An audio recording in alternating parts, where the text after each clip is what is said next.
And you're with Geniene, the real South Africa, sponsored by Sapro, exporting home abroad.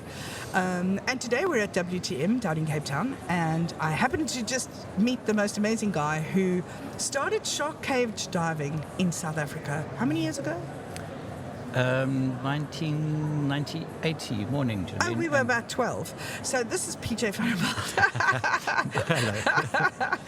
from Tours Africa, and he is going to tell us a story of how shark cage diving started. Did it start in False Bay? It started from Cork Bay. Was it in Cork Bay? I started in Cork Bay. Oh my word.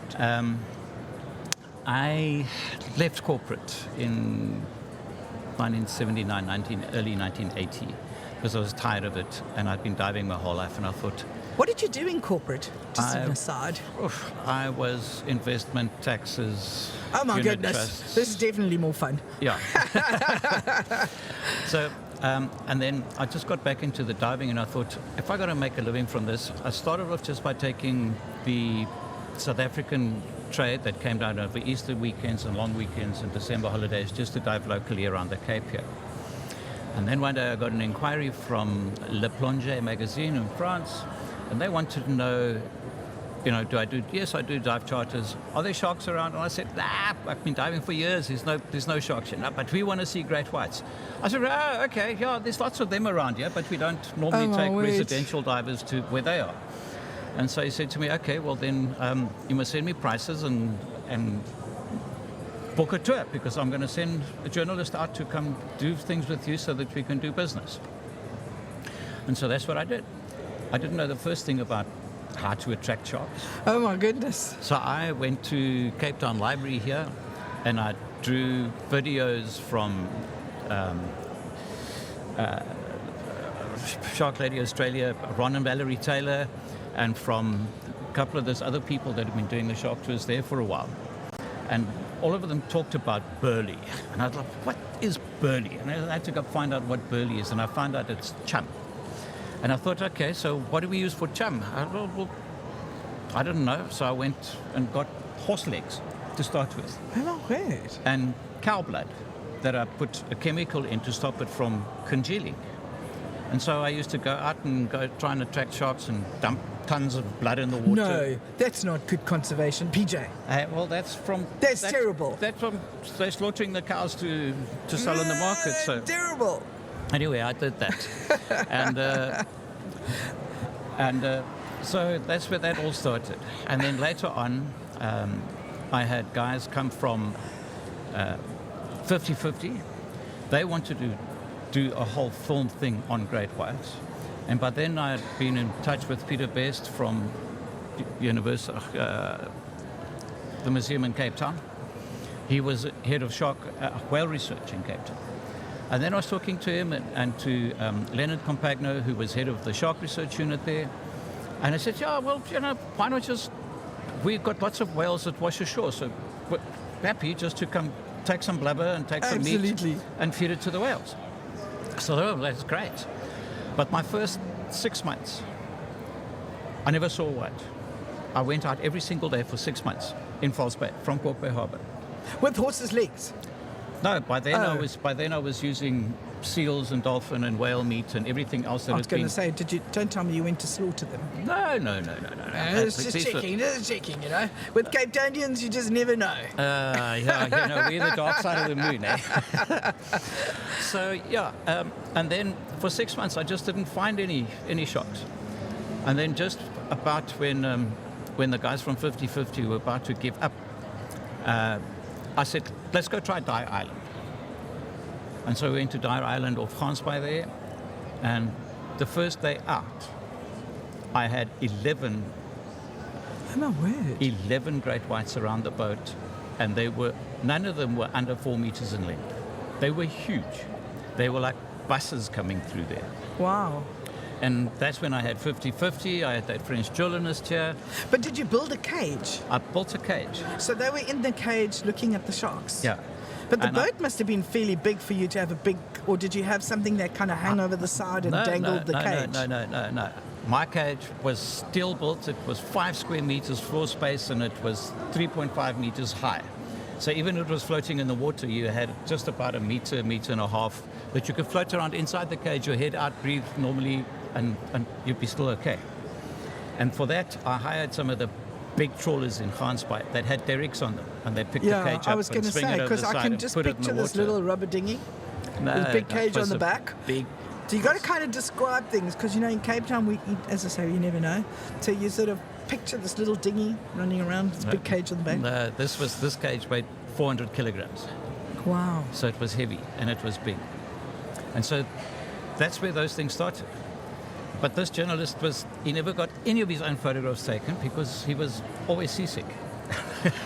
Well, that doesn't help, does it? So Mike Vincent from 50/50, he did all that guy's photography, stills and film, and gave it to him. And when, can't remember the Frenchman's name anymore, but when he went back to France, he wrote an article about how he almost lost his wife to a great white shark. And what it was is the great white had taken the bait and swam over one of the buoys in a rope, and it just pulled the cage down a little bit, just like did a dip, and then tore through the rope that was holding the bait, and it swam off. Oh, my word. So that I didn't know about this until many, many years later. But that's how the industry started. It was from that request from France. And I spent 6 months in False Bay trying to find whites. Didn't find them there. Then went on to Gansbaai, and I found them there. And what I didn't know at the time was the predation mythology of the great whites. In False Bay, the great whites come up from underneath the seals around Seal Island there. It's shallow, and they come up and they virtually attack from the bottom and grab them. And that's where Chris Fallow's got all these photographs of the flying great white sharks. And at Dyer Island, there they were more surface predation. They would come on top of the surface and grab the seals and everything. And of course, by Dyer Island, you've got Seal Island Channel there. So it's only 6 meters of water, but there's thousands of seals there. So do you still do cage diving? Shark cage diving? I stopped the shark cage diving in 1992, November 27, after a boating accident that put me in hospital for 7 months. Wow. And when I got out of there, May 93, there were a plethora of 12 different professional companies that had sprung up over a period of 7 months while I was in hospital. Because there's nobody else that was doing it at the time.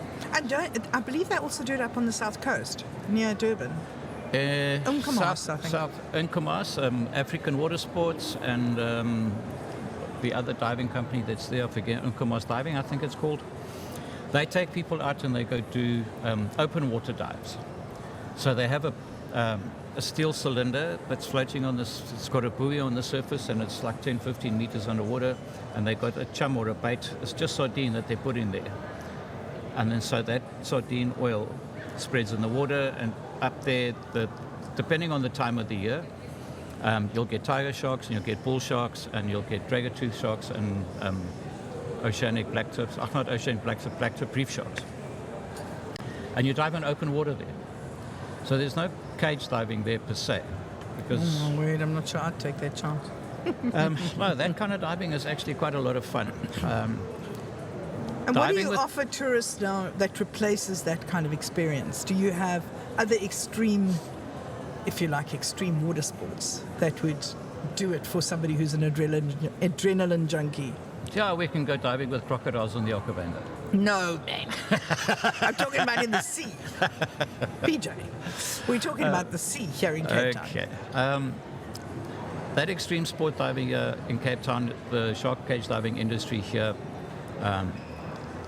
because there's no more whites around, and there haven't been whites around now for better part of 15 years. Wow.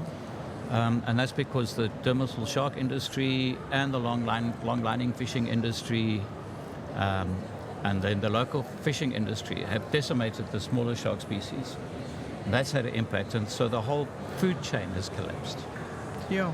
And then right in the end, to add to the woes of the great white shark, come along two orcas that are named port and starboard, because the one's fin is leaning over to port and the other one off to starboard.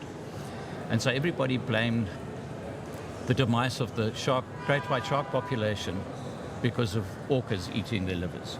But they're only just a very small part of the problem. The problem was overfishing, demersal shark overfishing. Wow. And so the sharks have moved on. They don't hang around where they're predated on by something bigger than them. But now they do a fair amount of flying over to see whale watching. They've got the whale watching boats. They have the whale watching from the air. Because I know there's a company called African Wings. They take people over the Hermanus area to see the whales, because I think a lot of the whales gather in that area. The Whoop area is the best place during season time, and the whales are normally there. In False Bay, Cork Bay side, you'll start seeing whales from about August, September. But if you're up just past the most southerly tip of Africa, just past Cape Agulhas, about another 70 kilometers north, you get the Whoop Nature Reserve, and there you can there you can take your call. there you can. I bet there was somebody shore. phoning to book a shark cave diving tour with you. No, that wasn't that. Oh, damn. So what else does Tours Africa do? Just finish that. It says that there you can sit on shore, on a dune, at the Whoop, and you can watch it. About 150 whales a day. Wow. Because that's how much they are. And they're there until December. So and do you take tours up there with Tours Africa? I take people up there with Tours Africa. I do all the adrenaline sports kind of thing, throwing them off Table Mountain, abseiling, bungee jumping, do the garden route, go dive with, and also just people always think of all the megaflora as the thing to see. It's like the big five. You want to see a buffalo, but you forget about the little animals. Absolutely. And the geckos and everything else. And it's inclusion in Meisner, for example, we go dive in Lagoon and we go look at seahorses. Oh, I love the seahorses. I think those seahorses are just gorgeous. So we take people to things like that. But being in the diving industry started 1980 with tourism, and I'm still here all these years. Now I've just expanded a lot of what I offer. And do you teach diving? No, I'm not a qualified diver. I'm a qualified dive master. I did commercial diving, and I just qualified on the recreational side as a dive master. But there's a couple of schools here in Cape Town that teach diving. But you do take divers out if they want to go and dive. Yeah. You're able to take them out because you're qualified to do so. Because they always, I think one of the most important things people overlook, especially if they go to places like Thailand and Bali, they don't check on the guy who's taking them out's qualifications, and he just says, I can take you to dive. But they don't realize how dangerous diving can be if you don't have the right equipment, if you don't have the right person looking after you. And I think that's where people like you come in, where you have the qualifications, you're well known in the area, and people must always just check who is taking me out. No, that's always recommendable, advised actually, because having a scuba tank on your bank doesn't mean to say that you now have freedom and liberty to dive for as long as you want underwater, because there's complications with that. That's just a scary thought. So how do people find you? Well, they find me through my website, which is www.toursafrica.co.za. Mm-hmm. And they can phone me on 074 179 4463, and that's the South African's pre-code of +27. And it's WhatsApp as well, isn't it? It's on WhatsApp, same number for WhatsApp. Yep. And they can email me at pj@toursafrica.co.za. So they definitely can't complain if they can't find you. Nope. No, if they can't find me, then I'm diving or I'm fishing on the Angolan coast.